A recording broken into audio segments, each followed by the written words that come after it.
Di ba po, Mr. Montano, kaibigan mo po si Senator Jinggoy. Ano po masasabi niyo sa mga nangyayari ngayon na nai-involve siya as a friend? As a friend, of course, malulungkot. Opo. Kasi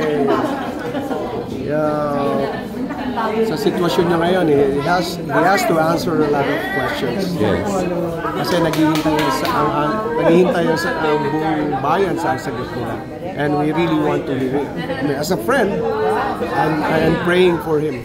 As a Filipino citizen po, ano ang nararamdaman niyo? We need answers. Okay. Sa Pilipino, we need answers. And we need real answers. Ito next yung tanong mo naman, yung controversial question mo. Isa pa, kung ikaw raw ba nagbo-worry, kumbaga dun sa, siyempre, yung kay partner ni Sunshine, may mga controversial. Thank you, Ayan! Last Love you. God bless you guys. I love you. Isa na lang po hindi connected. May plano kang tumakbo next election para at least maitama ang sistema.